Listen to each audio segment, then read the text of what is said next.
പിതാവിൻ്റെയും പുത്രൻ്റെയും പരിശുദ്ധാത്മാവിൻ്റെയും നാമത്തിൽ ആമേൻ. ഈശോയിൽ സ്നേഹം നിറഞ്ഞവരെ, ഇന്ന് വലിയ നോമ്പിലെ 38-ാം ദിവസമാണ്.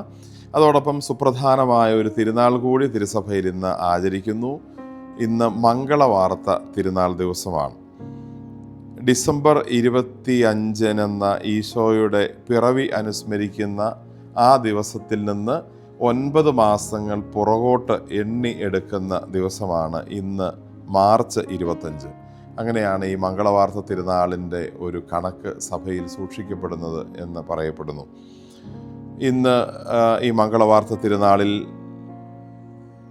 നമ്മുടെ സംസാരവും നമ്മുടെ പ്രവർത്തനവും നമ്മുടെ സാന്നിധ്യവും ഒക്കെ മറ്റുള്ളവർക്ക് മംഗളകരമായ വാർത്തകളും മംഗളകരമായ സാന്നിധ്യങ്ങളും ദൈവ സാന്നിധ്യങ്ങളുമായി മാറട്ടെ എന്ന് സ്നേഹപൂർവ്വം ആശംസിക്കുന്നു, പ്രാർത്ഥിക്കുന്നു.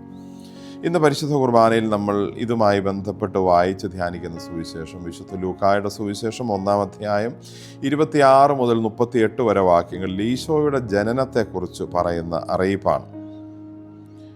അമലോത്ഭവയായി പാപമില്ലാത്തവളായി ജനിച്ച് ദൈവകൃപയിൽ വളർന്നവളാണ് മറിയം. ഈ കൃപയിൽ ഒട്ടും കുറവില്ലാതെ എല്ലാ കാലവും നിലനിന്നു എന്ന അർത്ഥത്തിൽ കൂടിയാണ് മറിയത്തെ ദൈവദൂതൻ ദൈവകൃപ നിറഞ്ഞവളെ എന്ന് വിളിക്കുന്നത്. അവൾ എപ്പോഴും ദൈവകൃപയിൽ നിറഞ്ഞ് ഇരുന്നവളാണ്. ഒരു ബക്കറ്റിൽ നിറയെ വെള്ളമുണ്ട് എന്ന് പറഞ്ഞാൽ അതിൻ്റെ ഏറ്റവും തുളുമ്പിപ്പോകുന്ന ഭാഗം വരെ വെള്ളമുണ്ടെന്ന് പറഞ്ഞാൽ അത് നിറഞ്ഞിരിക്കുന്നു, അതിലേക്ക് ഇനി മറ്റൊന്നും കടക്കുന്നില്ല, അത് ആ വെള്ളം കൊണ്ട് തന്നെ നിറഞ്ഞിരിക്കുന്നു, ഇനി അതിലേക്ക് ഒട്ടും കൂടെ ഒഴിക്കാൻ പറ്റില്ല എന്നൊക്കെ അതിനർത്ഥമുണ്ട്. ദൈവകൃപ നിറഞ്ഞവൾ എന്ന് പറയുമ്പോൾ ദൈവകൃപയല്ലാതെ മറിയത്തിൽ പാപത്തിൻ്റെതായ അംശങ്ങളൊന്നുമില്ല. ആ കൃപ കൊണ്ട് തന്നെ അവൾ പൂർണ്ണമായി നിറഞ്ഞിരുന്നു എന്നുകൂടി നമ്മൾ ധ്യാനാത്മകമായി മനസ്സിലാക്കുകയാണ്. പരിശുദ്ധ മറിയത്തിൽ ഈ കൃപ എപ്പോഴും നിറഞ്ഞിരിക്കാൻ ഒരു കാരണം അവളുടെ ജെനുവിൻനെസ്സാണ്. അവളുടെ ആത്മാർത്ഥമായ സത്യസന്ധമായ യഥാർത്ഥത്തിൽ എന്താണോ അവൾ ആയിരുന്നത് അതുപോലെ എപ്പോഴും കാണപ്പെടാനുണ്ടായിരുന്ന ഒരു മനസ്സ് അവൾ സൂക്ഷിച്ചിരുന്നത് കൊണ്ടുകൂടിയാണെന്ന് ഞാൻ വിശ്വസിക്കുന്നു. കൃത്രിമത്വങ്ങളില്ലാത്ത ഉള്ളതുപോലെ യഥാർത്ഥമായ രീതിയിൽ അവൾ എപ്പോഴും ദൈവത്തിൻ്റെയും മനുഷ്യരുടെയും മുമ്പിൽ കാണപ്പെട്ടു. കാപട്യങ്ങളില്ലാതെ, ഹിപ്പോക്രസി ഇല്ലാതെ അവൾ എപ്പോഴും ദൈവത്തിൻ്റെയും മനുഷ്യരുടെയും മുമ്പിലായിരുന്നു. കപടതയാണ് ദൈവം ഏറ്റവും വെറുത്ത കാര്യം എന്ന് നമുക്കറിയാം. അത്തി മരത്തെ ശപിക്കുന്നത് അതിൻ്റെ കപടത കൊണ്ടാണെന്ന്, അത് ഇല്ലാത്ത ഫലമുണ്ടെന്ന് കാണിക്കാൻ ശ്രമിച്ച അത്തിപ്പഴങ്ങളുടെ കാലമല്ലാതിരുന്നിട്ട് പോലും ഇലകൾ തളിർത്ത് പച്ചയാർന്ന് നിന്നപ്പോൾ അതിൻ്റെ ഉള്ളിൽ പഴങ്ങളുണ്ടെന്ന്, ഇല്ലാത്ത പഴം ഉണ്ടെന്ന് തോന്നിപ്പിച്ച ആ ഒരു കപടത കൊണ്ടാണ് ആ മരം ശപിക്കപ്പെട്ടതെന്നൊക്കെ ബൈബിൾ വ്യാഖ്യാതാക്കൾ പറയുന്നുണ്ട്. കാപട്യമാണ് ഈശോ ഏറ്റവും കൂടുതൽ വെറുത്തിരുന്ന പാപം. നീവഞ്ചരെയും ഫരിസേരെയും പുരോഹിത പ്രമാണികളെയും ഒക്കെ ഈശോ കുറ്റം പറയുന്നത് അവരുടെ മതാത്മകതയേക്കാൾ കൂടുതൽ ഈ ഒരു കാപട്യത്തിൻ്റെ പേരിലാണ്. പരിശുദ്ധ മറിയത്തിലുണ്ടായിരുന്ന ഏറ്റവും വലിയ നന്മകളിലൊന്ന് ഈ കാപട്യമില്ലായ്മയാണ്. അവളുടെ ജെനുവിൻനെസ് ആയിരുന്നു. അതിൻ്റെ ഏറ്റവും നല്ല ഉദാഹരണം നമ്മൾ കാണുന്നു. പെട്ടെന്നൊരു നിമിഷം ദൂതൻ അവളുടെ മുമ്പിൽ പ്രത്യക്ഷപ്പെട്ട അവൾ ഒട്ടും പ്രതീക്ഷിക്കാത്ത കാര്യം അവളോട് പറയുന്നു. ദൈവകൃപ നിറഞ്ഞ മറിയമേ, നിനക്ക് ഒരു കുഞ്ഞു ജനിക്കും, അവൻ അത്യുന്നതനായിരിക്കും. ഇതൊക്കെ പെട്ടെന്ന് കേട്ടപ്പോൾ അവൾക്ക് അവളുടെ സ്വാഭാവികമായ രീതിയിലുള്ള പ്രതികരണം അവൾ നടത്തി. ഇതെങ്ങനെ സംഭവിക്കും?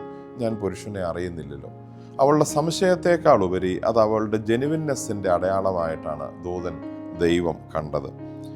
എന്നാൽ പിന്നീട് കൂടുതൽ വിശദീകരണം ദൂതൻ കൊടുത്തപ്പോൾ അത് ദൈവഹിതമാണെന്ന് വെളിപ്പെട്ടപ്പോൾ അവൾ ആ ദൈവഹിതത്തിന് കീഴ്പ്പെടാനുള്ള സന്നദ്ധതയും അവളുടെ ഹൃദയത്തിൻ്റെ ആത്മാർത്ഥമായ സത്യസന്ധമായ കൃത്രിമത്വങ്ങളില്ലാത്ത രീതിയിൽ അവൾ പ്രകടിപ്പിച്ചു. അവൾ അതുകൊണ്ട് ദൂതനോട് പറഞ്ഞു, അങ്ങനെയാണ് കാര്യമെങ്കിൽ ദൈവത്തിൻ്റെ വാക്ക് പോലെ എന്നിൽ നടക്കട്ടെ, എൻ്റെ ഇഷ്ടമല്ല നിൻ്റെ ഇഷ്ടം, ദൈവത്തിൻ്റെ ഇഷ്ടം നിറവേറട്ടെ എന്ന് ഈശോ പറഞ്ഞു. സ്നേഹമുള്ളവരെ, ഈ നോമ്പുകാലം നമ്മിൽ രൂപപ്പെടുത്തേണ്ട ഏറ്റവും വലിയ ഗുണങ്ങളിലൊന്ന് നമ്മളിലെ കാപട്യങ്ങൾ മാറ്റുക എന്നുള്ളതാണ്. അനുദിന ജീവിതത്തിൽ ചെറുതും വലുതുമായ രീതിയിൽ കാപട്യങ്ങളിലൂടെ കടന്നുപോയി മറ്റുള്ളവരുടെ മുമ്പിലും ദൈവത്തിൻ്റെ മുമ്പിലും നല്ലവരാണെന്ന് അഭിനയിക്കാൻ നമ്മൾ ശ്രമിക്കുന്നെങ്കിൽ ദൈവം അതിനെ ഒട്ടും അപ്രീഷിയേറ്റ് ചെയ്യുന്നില്ല എന്നാണ് നമ്മൾ ഓർമ്മിക്കേണ്ട കാര്യം.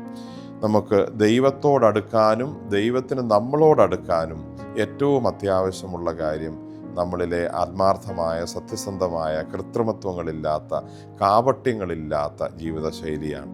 പരിശുദ്ധ മറിയം ഇതിന് ഏറ്റവും നല്ല മാതൃകയായി നമ്മുടെ മുമ്പിൽ നിൽക്കുന്നു എന്ന് നമ്മൾ ഇന്ന് ഈ തിരുനാൾ ദിനത്തിൽ തിരിച്ചറിയുന്നു. നമ്മുടെ വാക്കുകളും പ്രവർത്തനങ്ങളും ആത്മാർത്ഥവും സത്യസന്ധവുമായിരിക്കട്ടെ. കാപട്യങ്ങളില്ലാത്ത ജനുവിനായ ഒരു വ്യക്തിത്വം രൂപപ്പെടുത്താൻ നമുക്ക് സാധിക്കട്ടെ. ഇന്ന് ഈ മംഗളവാർത്ത തിരുനാളിൽ ജനുവിനായ ഒരു ഹൃദയം കൊണ്ട്, കാപട്യമില്ലാത്ത ഹൃദയം കൊണ്ട് നമ്മുടെ വാക്കുകളും പ്രവർത്തനങ്ങളും സാന്നിധ്യവുമെല്ലാം മറ്റുള്ളവർക്ക് മംഗളകരമായ സാന്നിധ്യങ്ങളും വാർത്തകളുമായി മാറാൻ ഇടയാകട്ടെ എന്ന് പ്രാർത്ഥിക്കുന്നു. പരിശുദ്ധ അമ്മയിലൂടെ ഈശോ നമ്മളെ സമർത്ഥമായി അനുഗ്രഹിക്കട്ടെ. ആമേൻ.